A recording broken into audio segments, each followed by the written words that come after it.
Mas tem histórias budistas que eu ouvi, que eu ouvi uma recentemente de um rei que queria ser reconhecido como tem os nomes, isso já é indiano, não é o do japonês, porque eu não sei nada do budismo japonês. Mas na Índia tem as castas, e aí tem a casta lá dos sacerdotes, que eu esqueci o nome.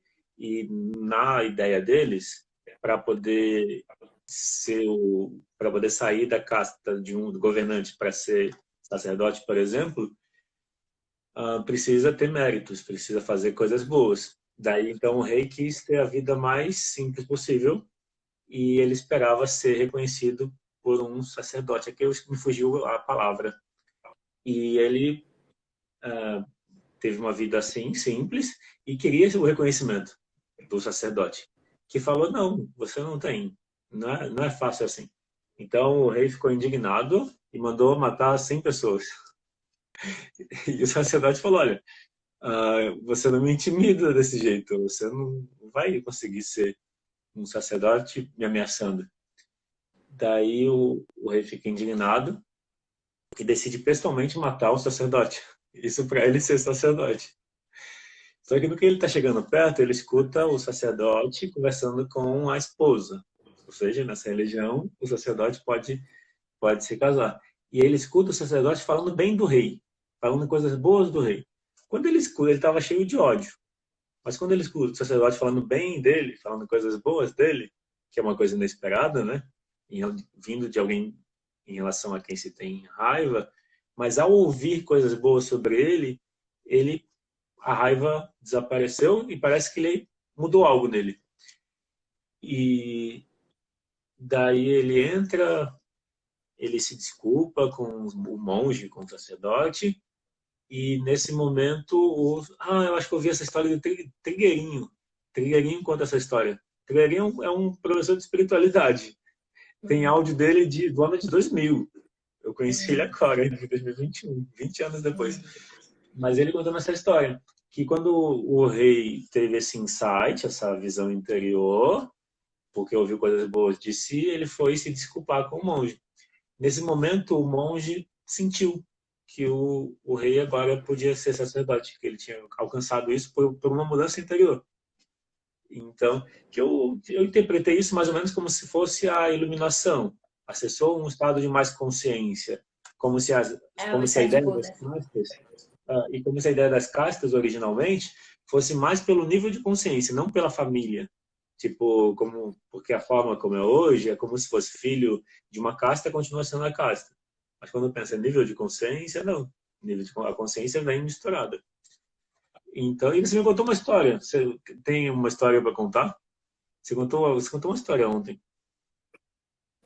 Na verdade, eu tenho algumas aí, Ok? né? Fica à vontade. Bom, então, eu acho que muita gente não entende, não sabe o que é, né? O budismo, até então eu não nem fazia a mínima ideia o que era.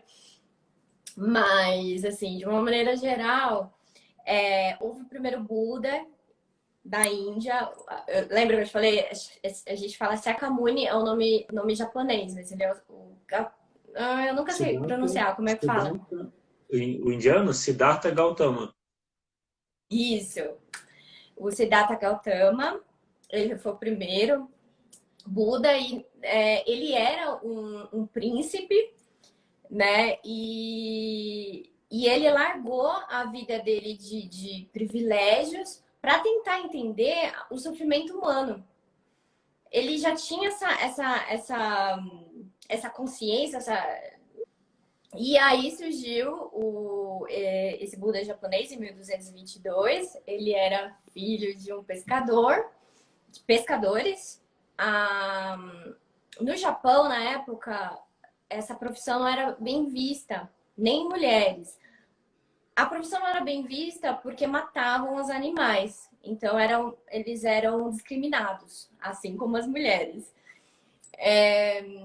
Então, ele já nasceu nesse meio, só que ele era uma criança, né? Ele começou a estudar muito cedo, com 12 anos, e aí ele ia de templo em templo, estudando, porque ele entendeu que tinha um propósito para a vida dele. Então ele estudava muito em vários templos, estudava muito o budismo, enfim, toda essa propagação de informação e tal. E aí, depois de 10 anos de muito estudo, com 22 anos, se eu não me engano, ou um pouco mais, ele teve essa iluminação de falar, gente, é esse o mantra que vai salvar os nossos dias, os dias de hoje. É Que você não isso que a pode gente contar o mantra, precisa. né? O Você não pode mantra? contar o mantra. É, só se for na Posso, não, religião. não tem problema. Pode? Não, não Achei tem que não problema, poderia. não. Não, não existe nada proibido lá, gente. É tudo É. muito tranquilo. É o nome Horengekyo. Eu não te falei porque esse nome. Nami Como que é? Horengekyo. Fala de novo? Hã? Devagar. Namyo Horengekyo. Ah, entendi porque você não contou, porque eu não vou guardar, não, não Não, guardei não tudo. guarda, mas assim, com a repetição, é muito repetida, aí você acaba guardando. E aí ele entendeu que esse escrito era. Ele teve essa iluminação. Iluminação, o Buda, a gente fala que é a pessoa que atingiu uma iluminação, né? Só que esse mantra ia de contra com os acordos da época, com a religião da época, com o budismo vigente da época. Acho que tinha uns 2 ou 3 na época vigente, que era bem forte lá no Japão. E só que aí eles começaram a perseguir, uma perseguição contra o Nichiren Daishonin, que é esse Buda que eu tô falando, né? Lembra? E que tinha três Ele era muito religiões. perseguido porque ele falava que qualquer um atingiria a iluminação. Não era as mulheres não eram exclusas, elas também estavam dentro do pacote. Todo mundo poderia atingir a iluminação. Porque até então as outras linhas da época falavam que não. Mulher não podia alcançar nada, que só numa outra vida, quem sabe. E pescador também. Só numa outra vida, quem sabe, né? Então, ele começou a ser muito perseguido.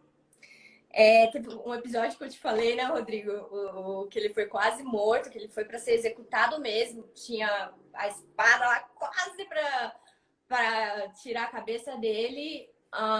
Surgiu uns raios, assim, ninguém sabe explicar. Falaram de uns raios, algum evento cósmico, assim, uma luz. A galera ficou bem. O que tá acontecendo? E todo mundo saiu correndo. Então, ele só chegou a falecer com 60 anos de idade. Na época, 1222, com 60 anos de idade, é bem velhinho, né? É muito linda a história, tem muita coisa, gente. Tô resumindo bastante. Eu posso falar O do Buda Buda indiano. indiano, vai. Ele tinha uma profecia de que o príncipe seria o próximo iluminado. O rei não queria deixar. Então o rei cuidou de tudo para que o príncipe não tivesse contato nem com nada que fizesse ele pensar. Então o rei criou todo um cenário, ou seja, só podia ter gente saudável, bonita, bem alimentada por onde ele passava. Então quando o príncipe saía, ia como se fosse uma comitiva, chegando todo mundo que pudesse ser algo que fizesse o príncipe pensar, olhar para dentro e de repente descobrir que ele seria o próximo Buda. Só que o príncipe ficou desconfiado, porque tudo que ele via era organizado, limpo e tudo mais. Aí um dia ele saiu sem avisar, e sem que ninguém soubesse. Daí ele teve três situações que fizeram ele pensar. Ele viu uma pessoa idosa, daí ele pensou, eu vou envelhecer. Qual o sentido de viver uma vida assim? Daí ele tem um primeiro insight, um primeiro despertar. Depois ele vê uma pessoa doente. Aí ele pensou, eu posso adoecer. Qual o sentido de viver uma vida assim? Uma vida para fora, uma vida conforto, mas uma vida sem significado, ou seja, sem o interior. Depois ele viu um cadáver. Ele pensou, eu vou morrer. Aí ele se iluminou, foi uma primeira iluminação, porque ele se deparou com a efemeridade, a impermanência. Inclusive é um ensinamento desse Buda, que é a impermanência, que em Pali chama anicca. Anicca quer dizer impermanência. E a prática que ele ensinou de meditação tem a ver com observar a impermanência. E ele observou a impermanência. Ele observou uma pessoa idosa, vou envelhecer, observou a doença, vou adoecer, e um cadáver, vou morrer. Qual o sentido? Ele olhou para dentro e percebeu, isso está em mim também, eu vou passar por isso. Qual o sentido viver uma vida de aparências, uma vida para fora, sem olhar para dentro? Daí ele largou tudo. Nesse ponto ele larga tudo. E aí ele começa a ele se junta aos ascetas, que negavam tudo. Então os ascetas, quer dizer, negavam qualquer tipo de prazer, inclusive a alimentação. Eles não comiam nada, não sei como viviam, mas os ascetas se recusavam se alimentar, ou seja, comiam o mínimo possível. E ele virou o mestre dos ascetas. Os ascetas seguiam ele. Só que num dado momento, uma mulher oferece um copo de leite. Ele aceita e bebe. Os ascetas ficam indignados com ele. Como assim? Você está recebendo leite? E aí ele tem um segundo insight. Eu não sei se é iluminação ou um insight. Que aí ele fala, a sabedoria é o caminho do meio. Nem a negação de tudo, nem vamos dizer, nem todo o conforto, ou seja, nem o excesso. É como se aí ele fala um outro ensinamento, que é nem o excesso, ter demais, nem não ter nada. Daí é a equanimidade. E equanimidade é a ideia de você observar as coisas como elas são, sem se reagir. Reagir quer dizer, não gosto disso. Ah, eu gosto disso. E sem julgar também. Então, daí ele fala do caminho do meio, mas o último ensinamento dele, ou o último ensinamento desse Buda indiano, é o Vipassana. E ele fala que todo sofrimento decorre do apego. Apego é tanto a avidez quanto a aversão. Apego no sentido de avidez é querer uma coisa demais, não querer perder, aí sofre. Ou seja, todo sofrimento decorre do apego ou da aversão. Quando se quer uma coisa e se perde, sofre. Ou seja, porque tem apego, se sofre quando não tem. A aversão é não querer uma coisa que está perto, também sofre. E a equanimidade é isso, é observar a reação e escolher, perceber que cada coisa é como é. E depois, então, aí ele fala isso. É muito interessante perceber, todo sofrimento decorre do apego. O que é apego? É não aceitação. Então, quando alguém está sofrendo, uma pergunta é, o que você não está aceitando? E normalmente a pessoa sabe o que ela não está aceitando. E aí não aceita, não aceita, não aceita, até que não tem mais jeito, aí aceita. Resolveu. Ou seja, todo problema dura tanto quanto durar a não aceitação. E são as 4 nobres verdades. É o sofrimento. O sofrimento existe. A gente cria o sofrimento. E aí vem a terceira, que é o caminho da liberação do sofrimento. O caminho da liberação do sofrimento é observar sem julgar. Observar cada coisa como é. E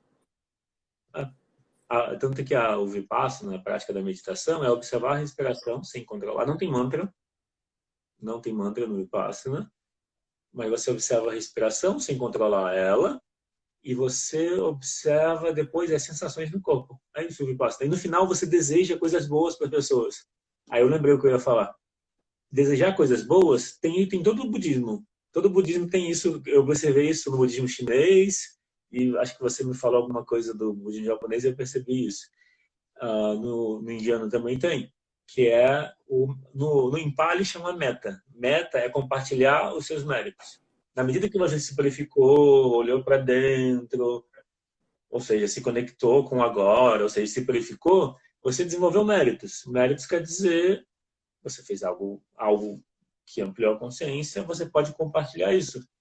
E aí o meta é desejar que todos os seres sejam felizes, que todos os seres se libertem do sofrimento, da animosidade.